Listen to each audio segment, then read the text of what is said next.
What is going on, guys? NameDerbits93 here with another video, and today we're going to be talking about my favorite tech accessories for the M1 MacBook Air in late 2020. So let's hop right into it.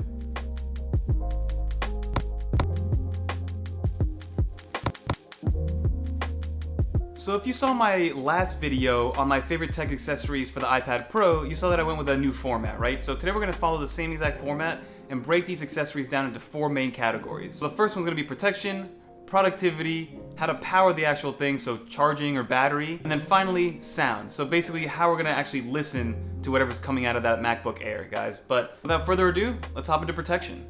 So for protection, I've given you guys 2 options, right? Neither of these options are actually for anything to put on the actual MacBook Air, right? So sometimes I used to put a hard shell case on it, or a D-brand skin, or cover the keyboard, but the MacBook Air, I'm rocking it completely naked, and the main reason is because I actually don't physically use the MacBook Air that much because it's docked on my actual desk. So whenever I want to travel with it, there's 2 options, right? I have one by Initech, which has been on the channel for forever. It's about $15 now. It's a great zip-up case with a microfiber lining on the inside. It's got an additional pocket for you to put your chargers, or even another tablet or a phone or something. So this for $15 or $20, it's very hard to beat, and it even has some faux leather and some nice little accent marks. So I like the overall build quality and what you get for the price when it comes to this guy. And then if you guys want to step it up a little bit, this one is around $100. It fluctuates between $80 and $110. And this is a leather carrying case for the actual MacBook Air. Now with the Initech one, you can carry by itself because yes, it has a handle, so you don't need anything else. With this one, yes, you can still carry it kind of like a book, but you might want to put this in a bag just because, again, it has no handles on it. But in terms of space, it fits the MacBook Air perfectly. You can fit an iPad in there as well with a Magic Keyboard. It has a secondary slot, again, to put your charger in there, and a nice little clip. And it smells like leather, guys. So this is another great option if you guys have more of a leather aesthetic or are willing to shell out a little bit more money to get some more premium feeling kind of case. But don't get me wrong, the Initech one for 15-20 bucks, absolutely functional, still very high quality, and you definitely get more of what you pay for with the Initech one. And that's pretty much all I have for protection. So let's move on to the actual productivity accessories that I have. So these are the fun ones. So I have a couple of USB-C and Thunderbolt 3 docks for you guys to check out. So if you guys want to go with a Thunderbolt 3 dock, which is what I currently use for this desk setup, and don't worry guys, desk setup video coming real soon for everybody, but I use the Bridgestone 2. And from a port standpoint, it's not absolutely amazing, but from a build quality, from a trustworthy perspective, you know that it's gonna work. So with the actual device, you get the device itself and then one Thunderbolt 3 cord. So for me, I have all the ports that I would need. So I have 3 USB-A ports, an Ethernet, an HDMI. It also has a PD pass-through for more power to go into the device from a USB-C standpoint, and then it has a Thunderbolt 3 dongle that goes from the actual device to the laptop. And this is what I've always wanted, right? A one-cord solution where there's one point where I can unplug the MacBook, everything shuts off, and vice versa. One point where I can plug in the MacBook, and then everything turns on and everything is running how it's supposed to. So far I've been rocking this one for about 4 months, and I was using it with a previous i5 MacBook Air, and also I use it with my iPad Pro. So it works perfectly, it works amazingly, and you know, I highly recommend getting yourself one that you know is quality and you know is gonna work.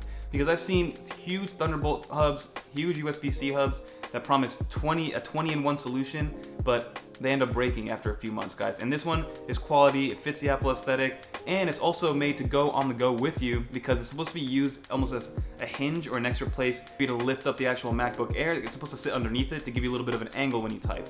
I don't use it that way, but you guys can see exactly how I use it. So that's a Stone 2 by Bridge. And yes, we all know Bridge is that company that makes those keyboards for tablets like the iPad, like the Surface, but they come out with some great quality products, and I think they're trying to pivot a little bit after their mouse pad debacle on their iPad Pro keyboard. But this is a very quality product, and I highly recommend it if you want a solid solution. And if you want more of an on-the-go solution, the Initech 9-in-1 is actually great. The reason I love it is because it's fairly priced. I think it's about $50 or maybe $40 now at this point.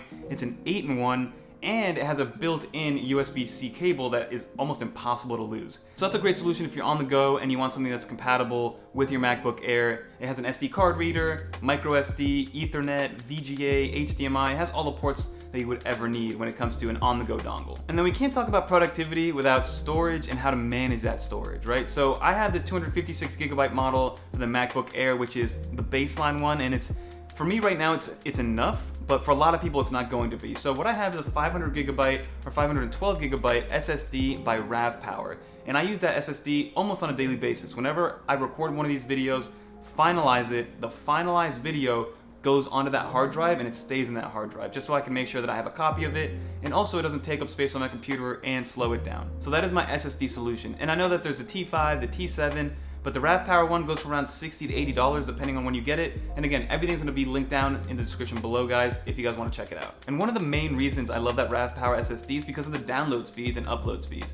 I used to have an older hard drive that wasn't an SSD. I know that was very old school, but it would take forever to transfer everything over. And I've tried a couple of other SSDs from no-name brands, and the RAV Power one has just, so far it's floored me. It's been amazing. It's a USB-C connector in, got a USB out, and then also it connects via USB and it comes with both cables. So if you have a USB-A on your computer and no USB-C, it still works, guys. So just make sure that you have a hub or something to make you as productive as possible. If you use a secondary display, or if you use a micro SD card reader, make sure you have all that available in your hub. And then on the other side of that, make sure you have an SSD so you're cleared out and you're managing your storage correctly. Another great productivity device that I have to throw in here is my MX Anywhere S2 mouse by Logitech.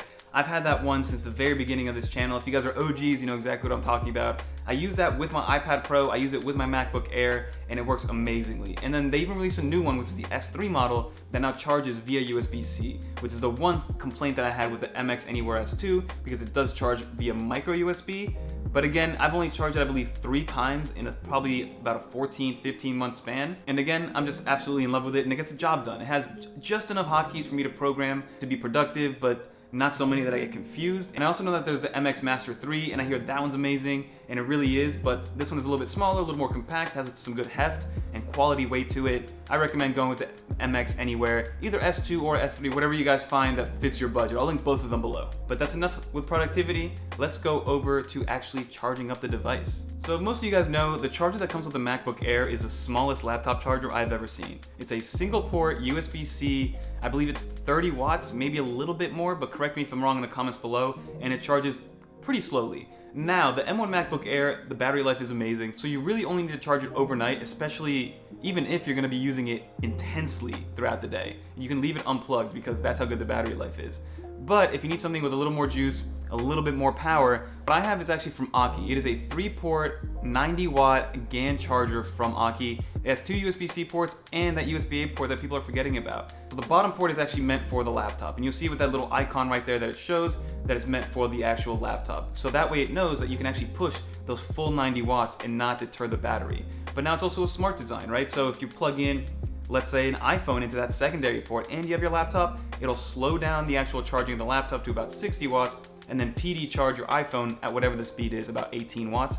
And then you can even plug in a USB-A and still have 12 watts left over, guys. So that's really the only brick that I ever carry with me, because I can charge my iPhone, I can charge my iPad, my MacBook Air, whatever I have with me, that can charge as long as I have those 2 cables, which is a USB-C to Lightning and then a USB-C to USB-C, guys. And to continue along with how to charge these, especially on the go, get yourself a 10,000 milliamp hour battery. That's all you need for this laptop if you need it to recharge it one time over. Because again, the battery optimization on this M1 has been amazing. I don't really test it out too much because I'm always plugged in, but at the same time when I do take it around, I lose 5 to 7% when using it intensely for an hour, hour and a half. It's kind of crazy to see how little the battery actually goes down no matter how intensive a task you're running on that M1. So the power bank that I have is by Anker. It's a 10,000 milliamp hour battery. It charges via USB-C. It also has a USB-A out if you guys still need that, and it does PD charging USB-C out as well. So you can get up to 18 watts with it. It's better for on the iPhone side, on the iPad side, but if you need something in a pickle, it will charge your MacBook Air at a slower charge, but it'll charge it anyway, and it's just good to have. And the reason I'm staying and recommending this one is because since it only pushes out 18 watts, it stays a lot cheaper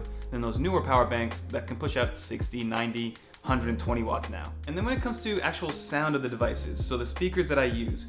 So the speakers on the MacBook Air are pretty decent. I would actually go with the iPad Pro speakers. I would give them the leg up over the MacBook Air speakers, but the MacBook Air speakers are no slouch. They actually work extremely well. They're loud. They're a little bit tinny when you get a little too high on volume. Bass isn't really there, but again, it's a laptop, guys. So the alternatives are, for me, for my headphones of choice, AirPods Pro all the way. I've had them since day 1 of their release, and I'm never going back to any other headphones unless for some reason I decide to spend $550 on AirPods Max, but that is not in my near future, and I'm sticking to my AirPods Pro.